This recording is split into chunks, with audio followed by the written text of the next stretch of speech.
Bonjour, Monsieur Fombor. Bonjour, Monsieur Rémi Ngono. Je vous remercie de m'accorder cet entretien concernant l'assassinat de Brian Fombor. Je devrais dire que vous êtes un membre de la famille et que j'ai ouvert ce dossier et je voudrais que non seulement le Cameroun, l'Afrique, mais le monde puisse connaître exactement ce qui s'est passé par rapport à cette enquête que je suis en train de réaliser. Première des choses, comment avez-vous appris la mort de Brian Fombor? Oui, Monsieur Ngono, donc dans la nuit du 5 juin 2020, j'ai des multiples messages, que ce soit les SMS ou des appels, que ce soit les messages sur WhatsApp, venant du Cameroun, me signalant qu'il y a un incident grave qui s'est produit et que Boris aurait été assassiné, agressé, donc à coups de couteau. Donc sur ce, j'appelle ma sœur, sa maman, qui me le confirme. Et puis je vous avoue que ça a été une nuit blanche, une incompréhension totale.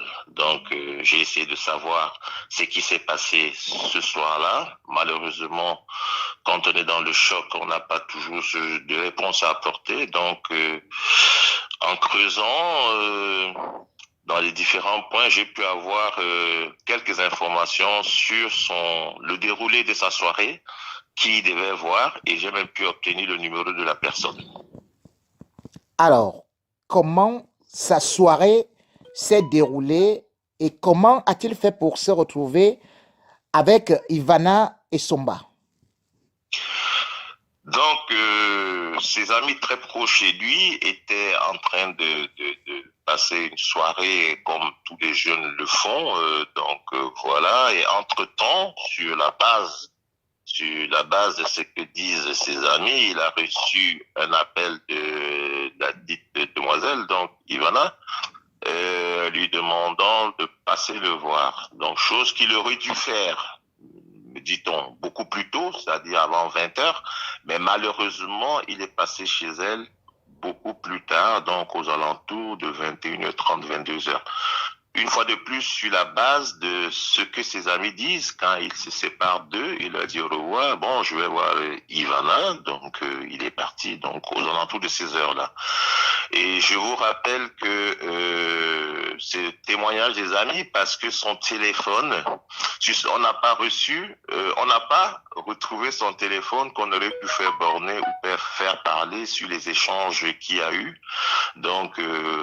Voilà, c'est sur la base du témoignage des amis. Et effectivement, il s'est rendu chez elle parce qu'elle m'a fait la confirmation le samedi. C'est elle-même qui vous a confirmé, vous l'avez appelé ou c'est elle qui vous a appelé? Non, non, non, non, non, c'est moi qui ai appelé tout simplement parce que dans la famille Fombo, je suis le responsable de famille, ce qu'on appelle le papa, comme on dit entre guillemets. Voilà, suite à ça, je dis, ah, je vais quand même l'appeler parce que je voulais comprendre les derniers instants de vie de mon neveu, tout simplement. J'ai appelé, elle a décroché, je lui ai dit merci de me prendre, voilà, je suis Fombo, l'oncle de Boris. Ah oui, d'accord, il m'a parlé de vous, les échanges, les amabilités d'usage, et puis je lui ai demandé est-ce qu'elle est disposée à me parler ou à me répondre parce que j'ai une question à lui poser textuellement, hein. Et puis je lui ai dit, elle me dit non, qu'elle a déjà fait on appelle ça quoi, une main courante ou une Une plainte judiciaire déposition? à la gendarmerie. Je lui ai dit que oui, mais tout ce qui est aspect gendarmerie judiciaire, moi, ça m'intéresse pas. Moi, j'aimerais savoir, comme tu étais la dernière à l'avoir vu en vie, est-ce que tu peux me dire ce qui s'est passé? Donc, elle m'a dit, il est passé, il discutait, et puis il y a eu une moto. Enfin, le récit qu'il y a eu après, c'est le même qu'elle m'a fourni, et jusqu'au lieu où elle m'a fait comprendre qu'ils ont été agressés parce que il y avait du monde. Elle, je crois, on a voulu lui prendre son téléphone, et lui, il est descendu. Il a dit qu'il descendait discuter avec les gars, et puis dans la descente, il a reçu les coups de couteau. Voilà, ça c'est ce qu'elle m'a dit. Et je tiens aussi à préciser que le lendemain, je crois que sa maman m'a appelé, donc on a discuté. Et puis, je lui ai fait comprendre que, oui, mais parce que la maman voulait aller présenter les condoléances à Esther, enfin à ma sœur. Donc, je lui ai dit que c'est encore chaud l'assassinat de Boris. Si elle ne veut pas recevoir, ce n'est pas grave. Il faut laisser le temps au temps, qu'elle digère, que tout le monde digère. Et puis voilà, ce n'est pas un problème en soi. Voilà. Alors, sur certains éléments, elle vous a dit que Brian avait été agressé par des Ben Skinner, mais selon d'autres éléments, est-ce que vous n'avez pas obtenu les vidéos par rapport à cet événement pour confirmer la version des faits? Parce qu'à cet endroit, selon nos informations, il y a des caméras. Et, effectivement, oui, il avait été, dans la version qui m'est donnée, il avait été agressé par les Ben Skinner. Et dans l'enquête qui est menée, et effectivement, nous aussi on apprend qu'il y a des vidéos à cet endroit, donc automatiquement,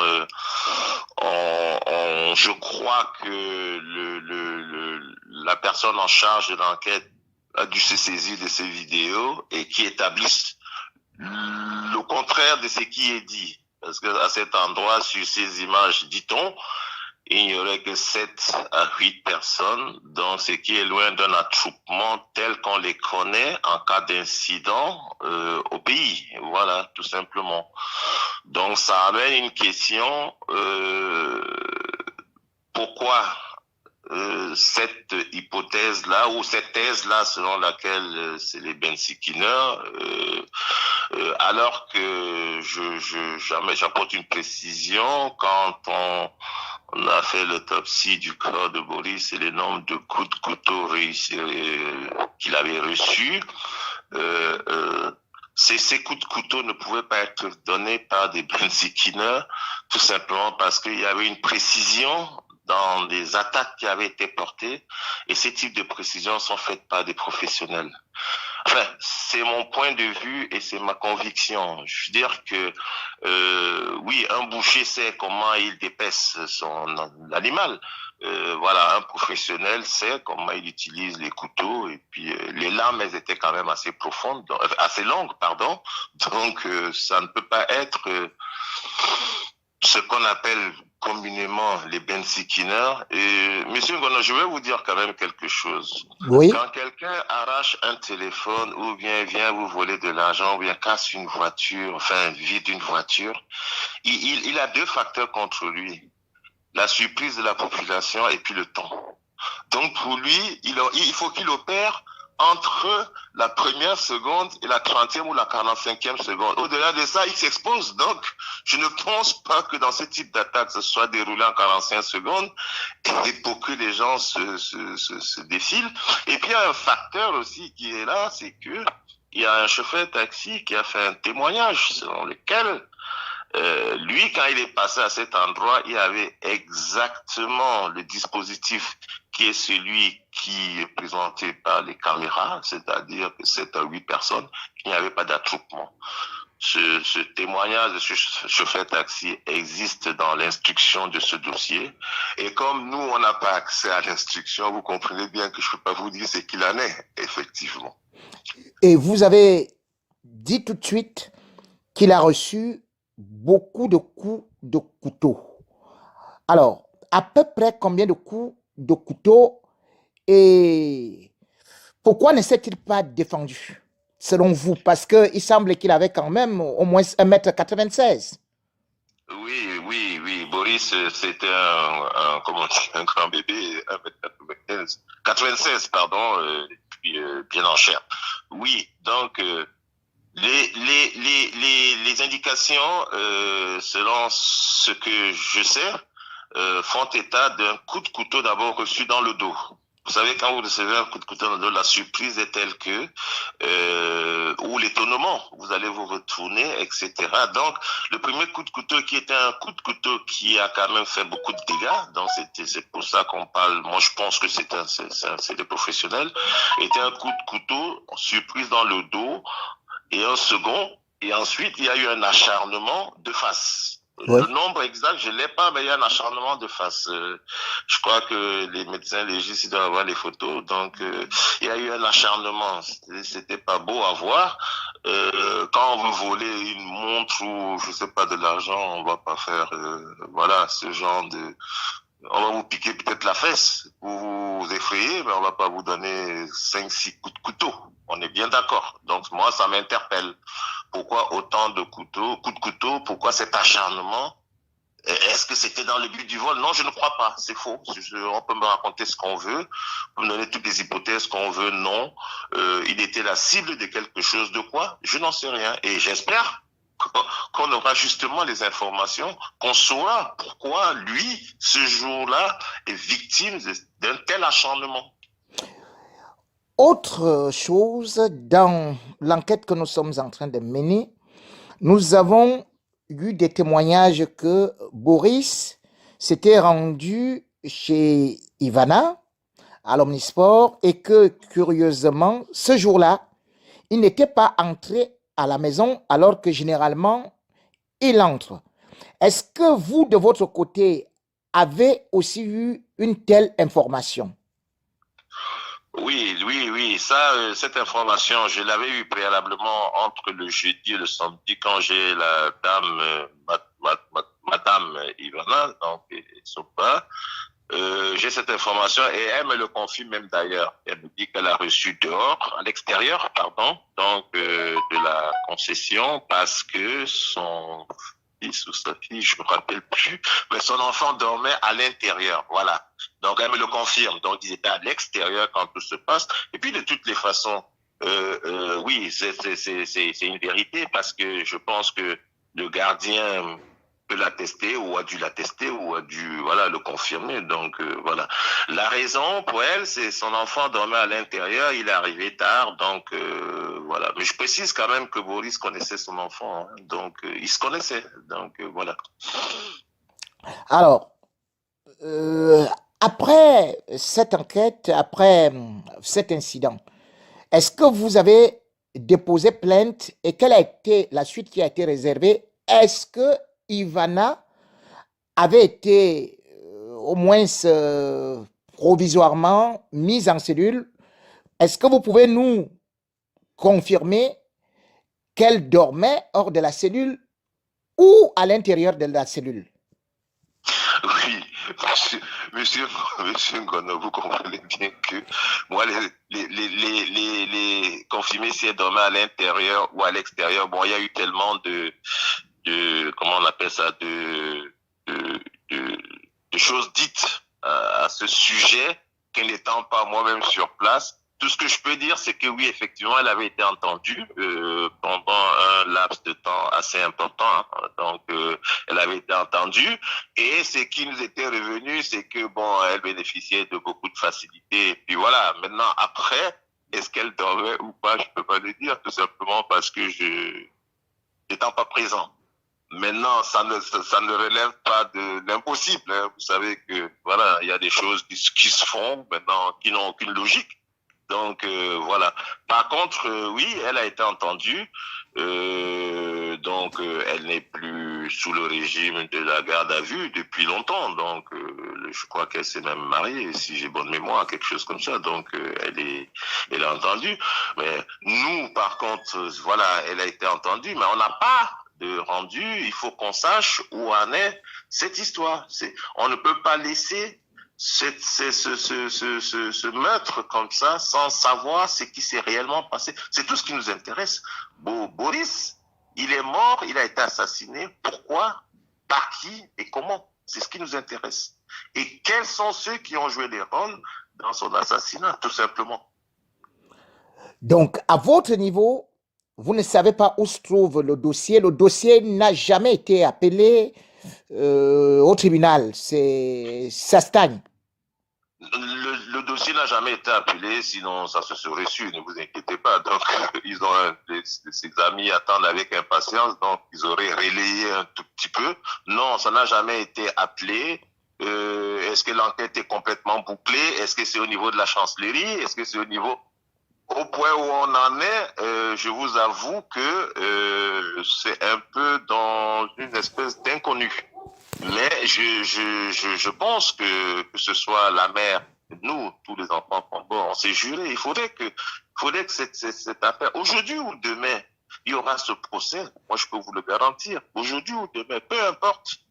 Pourquoi est-ce que le procès n'est pas fait pour l'instant? Bon, d'aucuns me disent que oui, le temps de la justice, c'est pas le temps des hommes. Ok, d'accord, je veux bien. Il n'y a aucun problème. Mais j'espère que, in fine, on saura pourquoi, par qui et comment est décédé Brian Boris Fombo. L'enquête a connu beaucoup de bifurcations, est partie de service en service. Est-ce que vous êtes au courant comment est-ce que ça a dû déménager jusqu'à ce que, selon nos dernières informations, c'était finalement le délégué général de la Sûreté nationale, M. Martin Bargamgele, qui donnait les dernières instructions? Qu'est-ce qui s'est réellement passé pour que ce dossier connaisse autant de passages de service en service? Il semblerait, je dis bien il semblerait parce que on nous a jamais écrit ça, ni nous le confirmer, mais après, comme on lit, comme tout le monde, vous savez bien qu'on lit tous, et puis il y en a qui sont dans les secrets, donc on peut avoir des informations. Il semblerait qu'il y a eu une espèce de chape de plomb sur ce dossier. Il y a eu des irrégularités, il y a certaines pièces, il y a certaines... Voilà, il y a eu un détournement du sens réel de l'enquête. Pour quelle raison? On n'en sait rien. J'espère que là aussi, on saura pourquoi, parce que si on sait pourquoi, ça veut dire qu'on inquiète, ou ça inquiète quelques-uns, ou quelques personnes, peu importe. C'est toujours comme ça que ça fonctionne. Donc, oui, et maintenant, où en est le dossier? Nous, on sait que ça a été repris, ça suit son cours. On pense même que c'est terminé, donc on attend quelle suite sera donnée par le procureur. Je suppose que c'est lui qui est en charge de tout ces, au nom de la République, donc par le procureur. Et puis, on espère vivement que on pourra savoir, grâce à un procès, ce qui s'est vraiment passé. Et puis développer, et puis, comment on appelle ça, dénoncer un certain nombre de contradictions qui apparaissent de façon flagrante. Il ne faut pas être un officier de police judiciaire pour comprendre les contradictions, et puis pour se poser les bonnes questions, tout simplement. Parmi ces questions, justement, vous avez dit qu'au niveau de l'attroupement, Ivana semblait être sereine et qu'elle était plutôt entourée de 2 ou 3 personnes. Sur la base du témoignage du chauffeur taxi et des images de cette scène, c'est ce qui apparaît. Donc, il n'y a pas d'attroupement. À ce moment-là, j'entends, hein, à cet instant-là. Donc, après, peut-être probablement, il y a eu un attroupement parce que chaque fois qu'il y a un événement aussi fort que celui-là, oui, les gens réagissent. Mais à l'instant T où Boris est allongé, où le chauffeur taxi fait son témoignage et où l'image fige la zone, il n'y a pas d'attroupement. Voilà, donc... ça, c'est un élément au moins qui est clair. Et donc, l'attroupement, est-ce que ça vient après? De toutes les façons, sur ce point-là, à ce moment précis, là, il n'y avait pas d'attroupement. Le chauffeur taxi a bien distingué le corps puisqu'il a fait ses témoignages aussi. Selon certaines informations qui ont été balancées dans les réseaux sociaux, Boris, sa mère serait une protégée de la première dame, Chantal Biya. Alors, pourquoi est-ce que la présidence de la République ne s'occupe pas de cette affaire? Et puis, justement, parlant de cette relation, quel genre de relation entretient la mère de Boris avec la première dame du Cameroun? Alors là, Monsieur Ngono, je suis surpris d'apprendre qu'elle a des relations directes avec la première dame du Cameroun. Non, je ne sais pas, je ne crois pas, je ne pense pas ainsi. Maintenant, par contre, oui, elle connaît, voilà, elle a sa tata, comme on dit, qui est avec elle. qui est dans l'entourage, mais c'est pas la première dame. C'est des relations de longue date qui n'ont rien à voir. Et puis, il n'y a même pas de protection. Moi, imaginez un seul instant quelqu'un de protégé qui subit ce genre de truc et on ne réagit pas. Ça révélerait de la faiblesse même de la République. Je pense. Je veux dire que quand vous êtes protégé, vous avez accès à tout. La réaction des enquêtes sont plus rapides. Non, je pense que le fait que nous ne soyons même pas protégés dans ce dossier fait que ça traîne. Parce que si on avait les bras aussi longs, je crois qu'on aurait bouclé. Ça va faire 1 an le 5 juin que Boris est décédé et on avance petitement, on n'a pas toute la lumière sur ce dossier. Vous comprenez? Maintenant, après, on va mettre en avant ceci ou cela. Non. Elle n'a pas de relation particulière avec la première dame. Ça, je peux le certifier. Et voilà. Donc, après, que les gens aient pu être choqués par le type de crime parce que, justement, la bande à Boris connaissait beaucoup de gens, etc. Et que vous savez très bien que les réseaux sociaux, c'est un vecteur d'information à vitesse grand V. Donc, avec la célérité de l'information que les gens aient appris, c'est possible. Mais le crime en lui-même était choquant. Ça, vous pouvez vraiment, personne ne va dire le contraire. Et je tiens à dire que je tiens à remercier tous ceux qui parlent de ce qui s'est passé afin qu'on n'oublie pas. Mais parmi les Camerounais, ce qui se passe au Cameroun, il y a beaucoup d'autres enfants qui subissent, qui sont victimes, mais qui n'ont pas cette chance d'avoir les médias qui en parlent ou bien les réseaux sociaux qui en parlent. Afin qu'on n'oublie pas tout cela, moi je pense qu'un procès serait très important. Il faut qu'on fasse un procès. Il faut qu'on évite cette espèce comment on appelle ça, des gens intouchables au Cameroun. Je ne sais pas s'il y en a, peu importe. Mais qu'on sache simplement que la vie, c'est un cycle. Aujourd'hui, je suis puissant, demain, je ne serai pas puissant. Il ne faut jamais l'oublier. Alors, selon nos enquêtes, ce jour-là, et bien évidemment, quand Boris arrive à la maison, il y avait une voiture qui était également là. Et aussi, il y a une personnalité qui ressort, ou alors deux, à savoir Bruno Bidjan qui a été mis en cellule. Et il y a aussi son patron, à savoir M. Amour Belinga, qui entretenait des relations sentimentales, des relations amoureuses avec Ivana. Alors, vous, de votre côté, est-ce que vous savez réellement pourquoi est-ce que Monsieur Bruno Bidjan a été interpellé, gardé à vue et puis sorti? Non, on n'en sait rien parce que comme je vous l'ai dit tout à l'heure, on n'a pas le dossier de l'instruction. C'est un peu la difficulté dans ce type d'affaires. Bon, on a appris dans les réseaux sociaux qu'il avait été, je crois, entendu, je dis bien je crois, parce que tant qu'on n'a pas cet élément qui permet de le dire, c'est difficile, mais je crois qu'il avait été entendu. Et donc, après, en ce qui concerne la mise en cause de monsieur Belinga, bon, après, les gens ont écrit, mais malheureusement, et c'est ce que nous on souhaite, que l'instruction, si elle est finie, qu'on accède enfin au dossier d'instruction, qu'on sache réellement qui sont ceux qui sont mis en cause.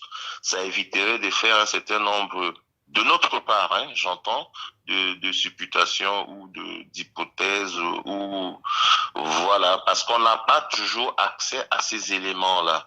Mais dans les réseaux, c'est vrai que les gens en ont parlé, mais à titre personnel ou même à titre familial, on n'a pas eu accès. Si c'est pour vous rassurer là-dessus, on n'a pas eu accès à ces mises en cause-là. Et justement, est-ce que Boris avait aussi des relations avec le Congo? Parce que M. Amour Belinga, lui également, il a beaucoup de relations et beaucoup d'entrées au niveau du Congo, au niveau du palais présidentiel. Est-ce que Boris s'y rendait également? Oui, il a dû s'y rendre oui, 2-3 fois parce qu'il a son ami. Bon, je ne citerai pas hein, avec qui d'enfance. Voilà, son ami avec qui il travaille, tout comme ceux du Cameroun. Permettez-moi de ne pas citer les noms, tout simplement parce que voilà. Mais sauf que oui, il s'y rendrait. là-bas en Côte d'Ivoire, voilà, ils faisaient leur déplacement comme tous les jeunes qui entreprennent. Bon, ils n'étaient pas le leader de l'entrepreneuriat dans ce groupe-là, mais ils entreprenaient ensemble. Donc voilà, oui, ici est rendu, oui, ici est rendu plus d'une fois, en vol privé, voilà, tout simplement. Est-ce Voilà. est-ce que vous avez encore eu des nouvelles d'Ivana Somba et de sa mère? Non, non, je vous avoue que non. Et puis pour plus de sérénité et puis pour éviter des interprétations autres, je n'ai pas appelé, ils m'ont pas appelé, je ne sais pas ce qu'ils deviennent, j'espère qu'ils vont bien, tout simplement. Et puis voilà. Et nous, on est toujours dans l'attente. Voilà. Et dans cette attente, justement, on nous avait aussi dit que certains scellés étaient portés disparus. Et aussi, avez-vous pu obtenir des relevés téléphoniques? Alors, moi, il y a deux éléments. Hein. Les scellés, pour les scellés, on a appris comme vous avez appris. Voilà, maintenant, est-ce que, en général, quand ce genre d'éléments arrive, je suppose qu'on les mentionne dans les dossiers. Donc, comme on n'a pas au dossier, en restant sûr, aurait disparu, comme vous avez dit. Mais concernant le bornage ou le relevé téléphonique de Boris, en plus, il avait un modèle de téléphone, c'est les iPhones. Les iPhones, on peut relever toutes les conversations si on veut, on peut les prendre, on peut les sortir. Dans son opérateur qui était Orange, je sais qu'en son temps, moi, dès le 10, le 9, le 10 juin, je disais à ma sœur de demander de demander à un juge, à l'avocat, de faire une requête auprès de son opérateur pour qu'on ait, on borne son téléphone. Vous savez très bien comment ça se passe. Vous déplacez votre téléphone, c'est des mouchards, donc il n'y a pas de problème. Quand on borne, ça nous aurait permis d'avoir les heures exactes. Donc ça permettrait, si vous voulez, d'affirmer ou d'infirmer certains propos. Et ensuite, on pouvait savoir, en termes de communication, avec qui il a communiqué 2 heures avant. Et je rappelle, ah oui, ça me revient, parce que le samedi où je discute, les amis me disent, et ça je le dis à la jeune dame, les amis me disent que son téléphone est toujours ouvert. Et moi, je lui pose la question à Madame Ivana, je lui dis, est-ce que, question de parents, est-ce que tu as est-ce que tu as le téléphone de Boris? Elle me dit non. Je dis ok, il n'y a pas de problème. Donc, moi, quand elle me répond, parce que les amis de Boris voulaient me faire comprendre qu'elle avait le téléphone. Je dis, je n'en sais rien, je vais poser la question. Peut-être naïvement ou de bonne foi, il n'y a pas de problème, moi je posais la question. Donc, pour dire qu'on aurait pu faire parler, on peut même encore faire parler son téléphone. Est-ce que ça a été fait? Est-ce que c'est dans l'instruction?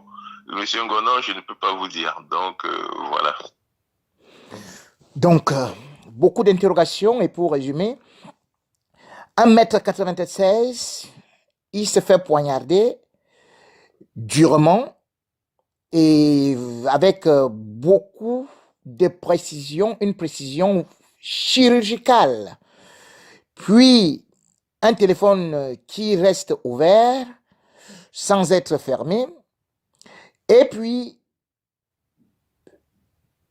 aussi, une voiture qui était garée devant la maison.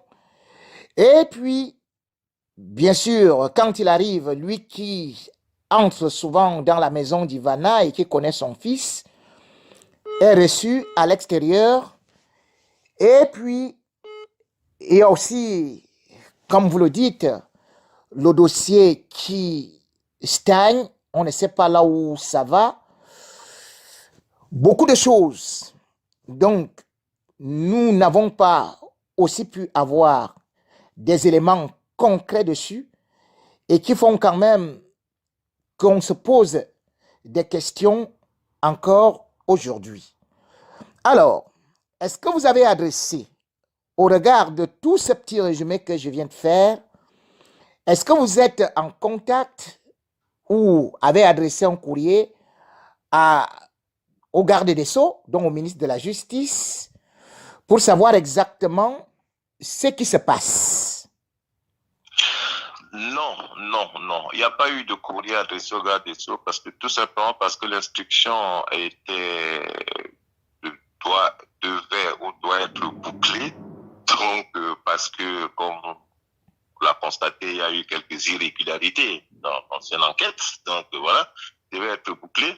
Et donc, on attend qu'on nous dise que c'est bouclé, qu'on y accède et qu'on nous donne une date à peu près approximative pour un procès. Et si on n'a pas tous ces éléments, on pourra écrire. On est en droit d'écrire, on est en droit de demander justice. On est des citoyens camerounais, c'est un enfant camerounais. On est en droit de demander ce qui se passe, de demander justice à ceux qui ont la charge de nous mettre en sécurité. Donc, on y va étape par étape. Même s'il y a eu des problèmes, des petits couacs avant, nous faisons, moi je le dis, je fais confiance en la justice,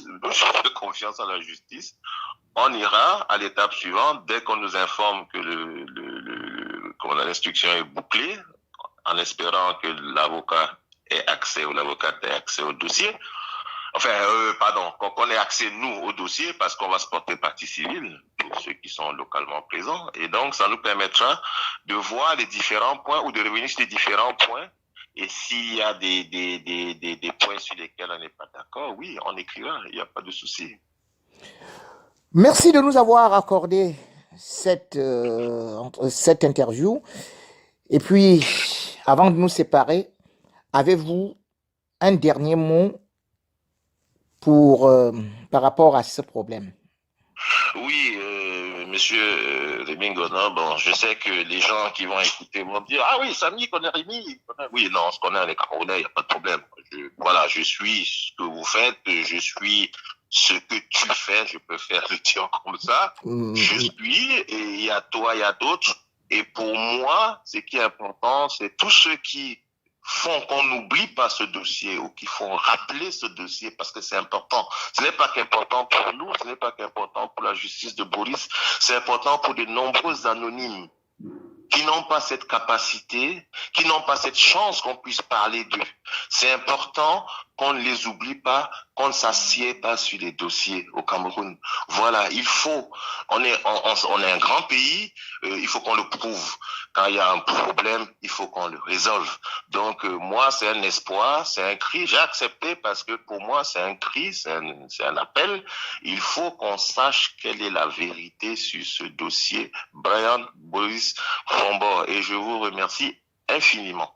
Merci pour cet entretien, pour votre disponibilité et au revoir en espérant que justice sera faite. Merci.